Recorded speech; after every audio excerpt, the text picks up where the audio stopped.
السلام علیکم ناظرین، آپ دیکھ رہے ہیں یوٹیوب چینل تلخ حقیقت. میں آپ کا ہوسٹ عمار حیدر.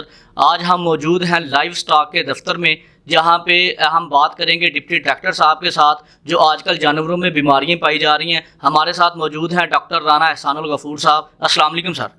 وعلیکم السلام سر، بہت شکریہ آپ کا ٹائم دینے کے لیے. اچھا، جانوروں کے اندر بیماریاں پائی جا رہی ہیں، ان بیماریوں کا آغاز کیسے اور کہاں سے ہوا؟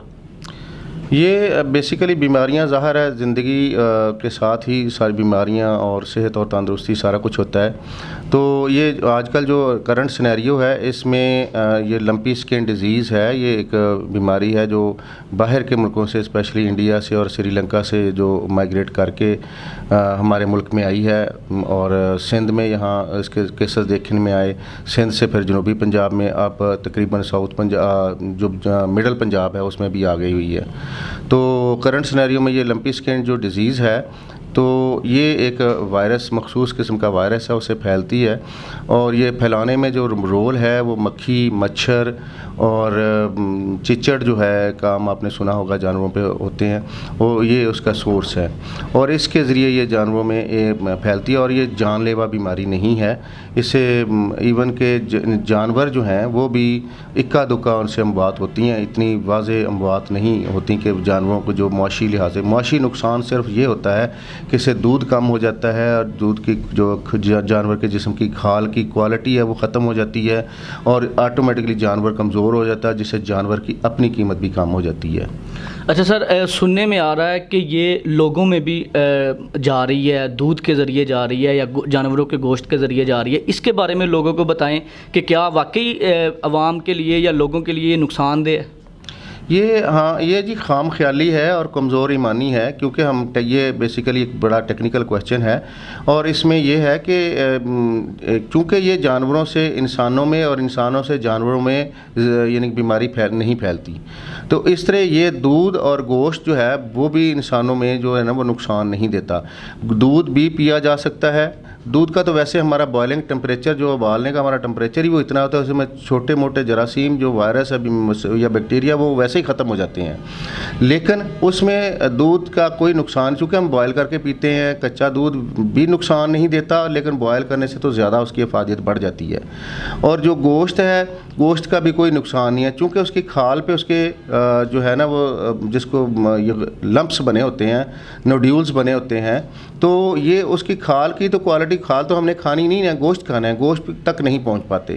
تو گوشت جو ہے وہ قابل استعمال ہوتا ہے. یہ لوگوں میں جو ایک کام میں نے بھی دیکھا ہے، اس میں کچھ لوگوں نے ویڈیوز مجھے بھیجی ہیں، وہ بیسیکلی بالکل ایک خلاف فطرت کام ہے کہ ایسا ہوتا ہے. ایسا ہوتا نہیں ہے. دودھ اور گوشت جو ہے وہ بلا جھجک اور بغیر کسی ریومر کے، افواہ کے سنے آپ اس کو استعمال کر سکتے ہیں. سر، یہ بیماری صرف گائے میں ہی پائی جا رہی ہے یا بھینسوں میں، بکریوں میں، باقی تمام جانوروں میں بھی ہے، یا صرف گائے میں ہی دکھائی جا رہی ہے؟ بیسیکلی جی یہ وائرس جو ہے یہ بکریوں کا وائرس ہے، اور لیکن یہ ہمارے پاکستان میں وائرس بکریوں میں نہیں پایا جاتا. اور یہ اس کے جو اثرات ہیں وہ گائیں، جو کیٹل ہے گائیوں میں، اس میں دیکھنے میں آئے ہیں. اور اس میں بھی اسپیشلی جو کراس گائیں ہیں، جو مخلوط قسم کی گائیں ہیں، اس میں زیادہ تھے. پھر یہ ساری جو ہماری دیسی نسل کی ہیں، ساہیوال کی نسل کی ہیں، ساری گائیوں میں. اور یہ زیادہ تر جو گائیاں ہیں وہ فارم ہو یا گھر میں پالی ہوئی ہوں، یہ ایک ہوا کے ذریعے بھی، مکھی، مچھر اور چچڑ کے ذریعے بھی، اور یہ جانوروں کے ساتھ ایک ساتھ انٹیکٹ ہونے، یعنی کہ ایک ساتھ مسلنے سے، جانوروں کے ساتھ ایک دوسرے کا ٹچ کرنے سے بھی یہ بیماری پھیلتی ہے. جی اچھا سر، کسان لوگ بہت پریشان ہیں، بہت سے جانوروں کو نقصان اٹھا رہے ہیں. ظاہر ہے ان کا اثاثہ کسانوں کا جو ہوتا ہے وہ جانور ہی ہوتے ہیں. تو سر، ان لوگوں کو کوئی احتیاطی آپ تدابیر بتانا چاہیں تاکہ لوگ اس سے آپ کی اس بات سے فائدہ اٹھا سکیں اور وہ احتیاطی تدابیر استعمال کر سکیں؟ جی بالکل. میں تو فارمر کے جو نا ڈیرے پہ جانور، لوگوں کے دیہاتوں میں جہاں جہاں لوگوں نے جانور رکھے ہیں، میں خود جا کے لوگوں کو موٹیویٹ کرتا ہوں کہ آپ اپنے جانوروں کو جو بیماری آنے سے پہلے جو حفاظتی اقدامات ہیں، کم از کم اپنا یہ تو کریں کہ وہاں ان کے نیچے چونا بچھائیں، اور جانوروں کو دوسرے جانوروں کے ساتھ نہ باندھیں، جانوروں کو علیحدہ رکھیں، اور جانوروں کی جو پراپر وقت سے پہلے ویکسین کریں، تاکہ یہ بیماری جو ہے آنے سے تک، اور خود بھی جو ہے نا وہ دوسرے جانوروں کو، جانوروں کو اپنی حویلیوں میں یا اپنے ڈیروں پہ نہ آنے دیں. تو تو اسے جتنا آپ بچ سکیں گے، جتنی حفاظتی اقدامات کر سکیں گے، اتنا ہی بیماری سے ہم اس کا جو ہے نا بچاؤ کر سکیں گے.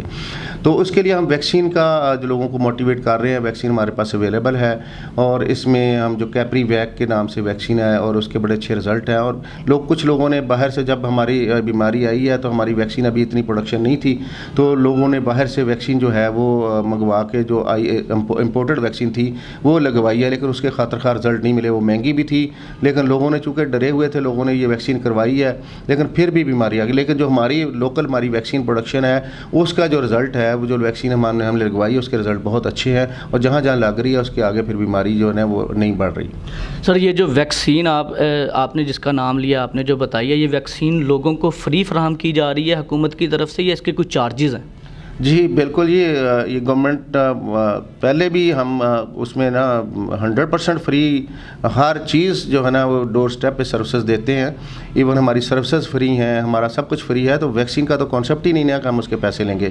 ویکسین کافی کاسٹلی ہے، لیکن گورنمنٹ نے اس کے سارے چارجز خود بیئر کیے ہوئے ہیں، اور لوگوں کو جو ویکسین ہم ڈور سٹیپ پہ جا کے پورے پروٹوکول کے ساتھ ہم ایک اپنے کولڈ چین میں لے کے جاتے ہیں. وہاں نیڈل بدل کے لوگوں کے جانوروں کو جو ہے نا ویکسین کرتے ہیں، اور ہمارا بڑا عملہ مستعدی سے یہ کام کر رہے ہیں.